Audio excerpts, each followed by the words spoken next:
Well guys, I don't even know why I'm making this intro. We got the front of the head, the side of the head, the 3/4. I think we're basically pros with the head. We've already mastered everything, but you know. Excuse me Josh, what about the head facing away? Son of a bitch.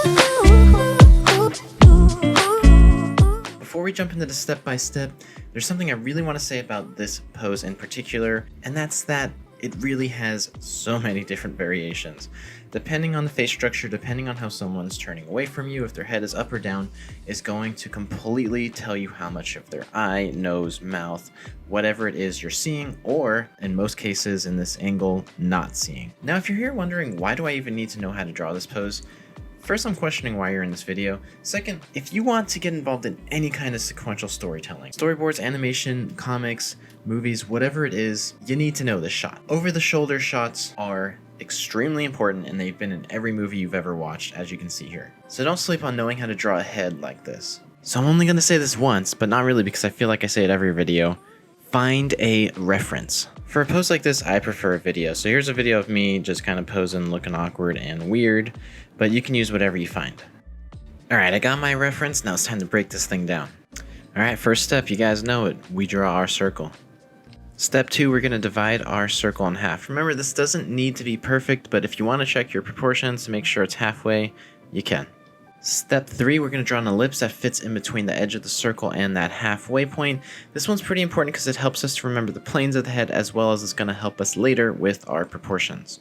If you want to make sure your ellipse is correct, you can always find the halfway point from the top, and then you break that down into thirds, and the top third is going to be about where that ellipse should be. And you can repeat this in reverse for the bottom. Step 4, divide that ellipse into pizza slices and put that one going horizontally on a bit of an angle because we need to remember our perspective. Step 5, now that we have our brow line here, we're going to find our hairline, which is going to be the top of the ellipse.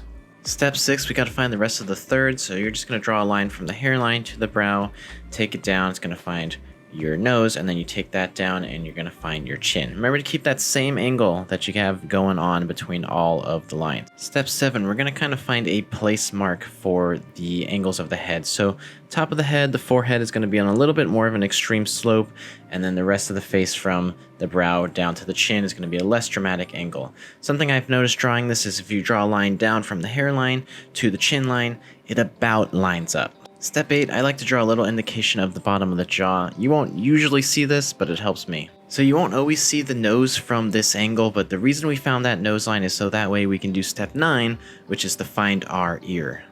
Now this isn't a video on ears, but just remember from this angle, the ear is going to look a little different. Step 10, we're going to do a little proportion check just to make sure we're in the right direction. If you take a line from the side of the face that we have right now to the back of the ear, you should be able to fit 3 of those across.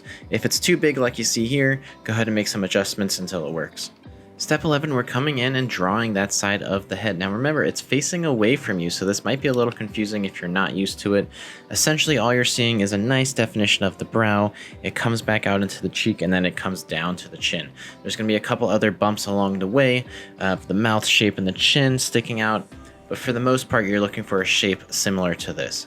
Step 12 is to add the eyes if your reference has it. On my reference, I can only really see a little bit of my eyelashes, so I put those in. As a bonus tip, if your reference does have a nose, just remember that the cheek is really overlapping that shape and you're only going to see a small amount, so don't overplay it. Step 13, we're going to give ourselves a little bit of definition here, so I'm going to draw in the back of the skull. I like to go a little bit more squared off with the shape instead of round.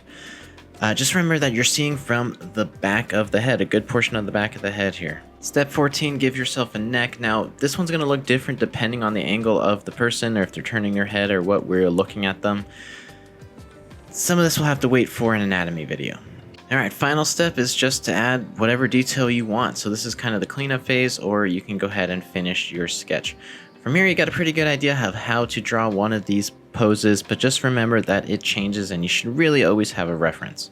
Just as an added bonus here, I wanted to show an example of a slightly more facing us view that I did. And really quick, yes, you can see I did do the underdrawing. It exists, I promise it's there. Let's turn that back down. But I just wanted to show this as an example of where you can see the eyes and nose and maybe a little indication of the mouth or that upper lip.